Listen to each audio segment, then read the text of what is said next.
This week I'll give you 10 tips to better your landscape photography.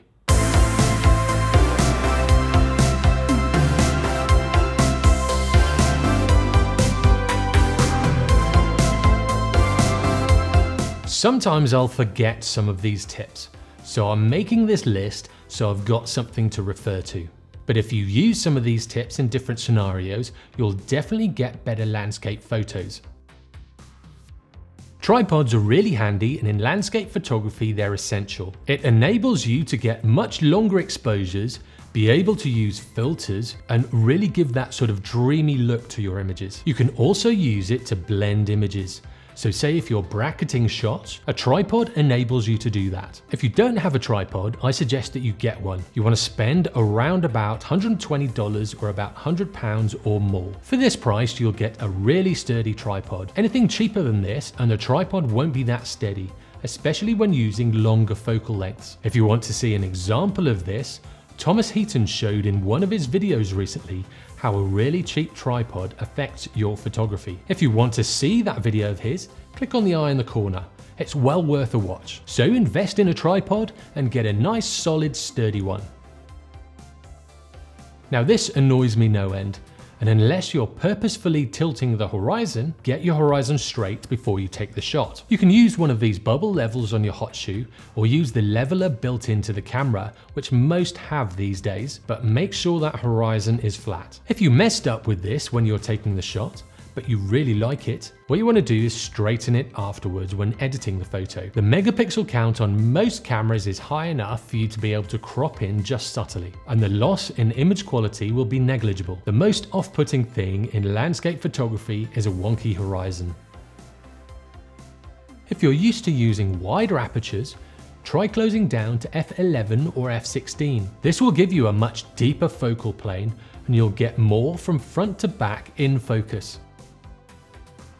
I mention this time and time again, but if you're taking landscape shots, the best thing you can do to make them better is to go out at sunrise or sunset. There's no better time to get more compelling shots. When conditions are right, you can get really beautiful light, and this can make your photographs so much better. In saying this, sometimes you'll go out during those times of day and the conditions won't be right. There are some locations where I've been to about 10 times before I've got the right conditions. So just be persistent in going out at sunrise and sunset, and sooner or later you'll get some amazing conditions and you'll be able to easily take some really compelling photographs.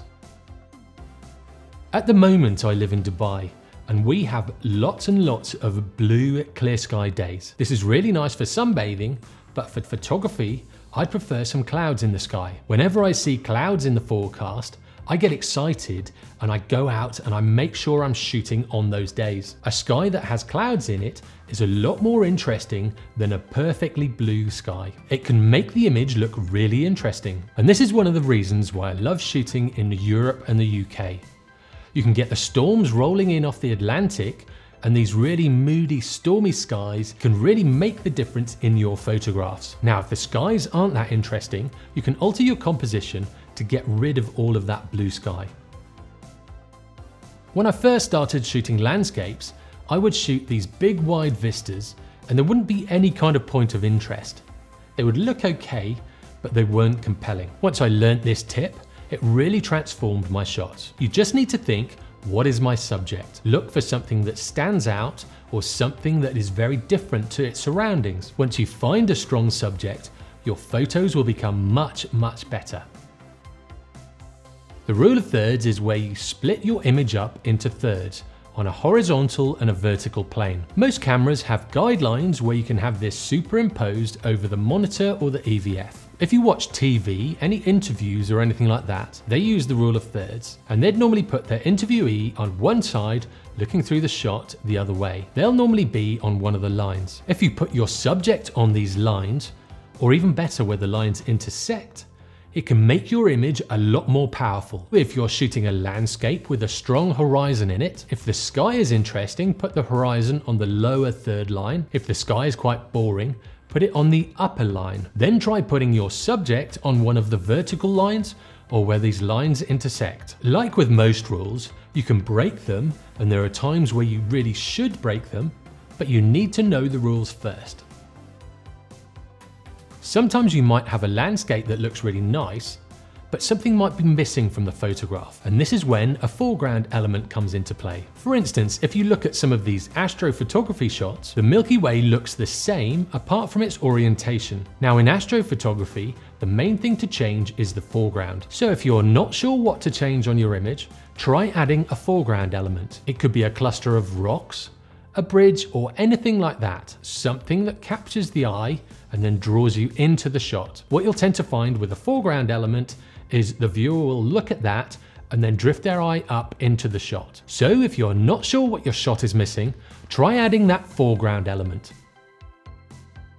Leading lines are a really powerful way for you to lead the viewer's eye into the shot. It's best to look for natural lines, maybe a river or a road, any straight objects showing perspective, or even light streaks. Whenever I'm taking a shot, I always look for leading lines.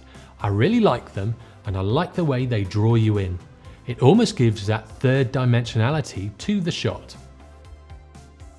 When you first think of landscape photography, you'll generally reach for a wide-angle lens. However, with really big landscapes, this can sometimes flatten them off and make them look less impressive than they actually are. So if you're using your wide-angle lens and the landscape just doesn't look that impressive, try breaking out the telephoto lens, picking out different details and different subjects. Within that sweeping wide landscape, you'll find that there are smaller subjects that you can pick out and isolate. And that's about it.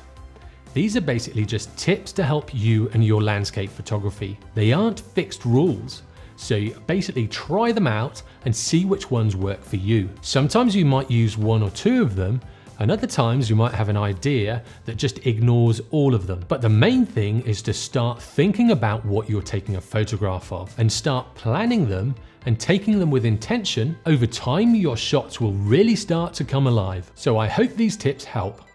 Sometimes when I'm out shooting and I'm having an off day or I can't find a composition, I'll go back to this list and break things down to the basics. If there is a composition to find in the landscape, they normally help. As always, if you like what you see, give me a thumbs up. If you didn't, give me a thumbs down. And for weekly tutorials, hints and tips in photography and videography, subscribe and turn on notifications. I'll see you next time.